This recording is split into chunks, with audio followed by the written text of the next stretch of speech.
Good evening সবাইকে। আজকে আবারও চলে এসেছি বাতকুল্লাতে। আর বাতকুল্লার কোথায় বলুন তো, এটা নারায়ণপুর। আর নারায়ণপুরে ভীষণ ভালো রাস পূর্ণিমা হয়, থিম করে করে ঠাকুর করে, ভীষণ ভালো লাগে। তো এই যে প্যান্ডেলের ভিতর দিয়ে চলেই যাচ্ছি গিয়ে বেশ খানিকটা দূর গিয়ে যে শুরু হয়ে গেছে রাস।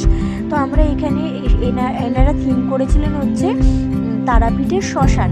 তো ভীষণ ভালো লাগছিল। এই যে আমরা সবাই মিলে, আর এত পরিমাণে সিঁড়ি দিয়েছে, মানে একবার উঠছি একবার নামছি, না প্যান্ডেল শেষ হচ্ছে না ঠাকুর শেষ হচ্ছে, একভাবে দেখতে দেখতে দেখতে দেখতে। আর খুব সুন্দরভাবে সাজানো গোছানো ব্যাপারটা ছিল। এই যে তারাপীঠের সেই শ্মশানটা এখানে শেয়াল টেয়াল দিয়ে খুব সুন্দর করে সাজানো ছিল, বেশ ভাল লাগছিল দেখতে।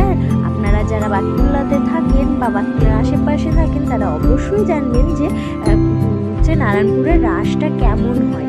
তো এই যে মহাদেব এখানে দাঁড়িয়ে আছে, আর এটা হচ্ছে কৈলাস পর্বতে মহাদেব থাকবে না, এটা তো হতেই পারে না।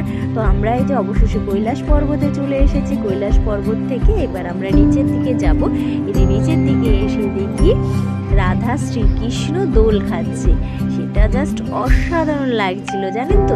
এইভাবে লাগছিল মনে হচ্ছে সত্যি আমার চোখের সামনে যেন ওনারা বসে আছেন আর দোল খাচ্ছে, এত সুন্দর লাগছিল।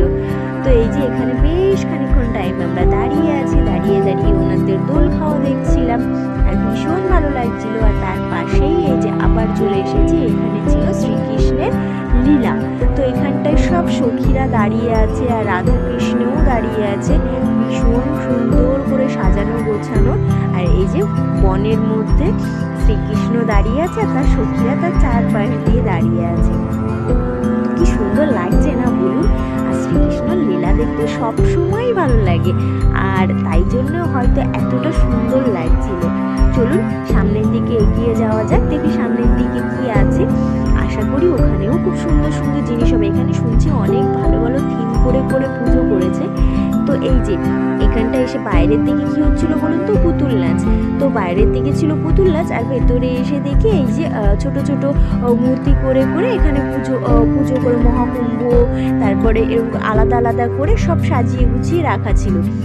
এই যে আর পাশ দিয়ে ছিল ঝর্ণা, আর ঝর্ণা বলতে ওই কুম্ভর যে নদীটা, সেই নদীটা তৈরি করেছিল, ভীষণ ভালো লাগছিল। এই যে কুম্ভর নদীটা পাশ দিয়ে বয়ে যাচ্ছে, আর সাধুরা যা নাগা সাধুগুলো ছিল সেগুলো পাশ দিয়ে বসে বসেছিল। তো এটা দেখতে দেখতে আবার সামনের দিকে এগিয়ে যাচ্ছি। মেলাটা যেহেতু বেশ বড়, তো সামনে এসে আবারও এই যে রাধাকৃষ্ণের সাথে দেখা, এখানে প্রসাদ দিচ্ছিল, সেখান থেকে প্রসাদ নিয়ে আবার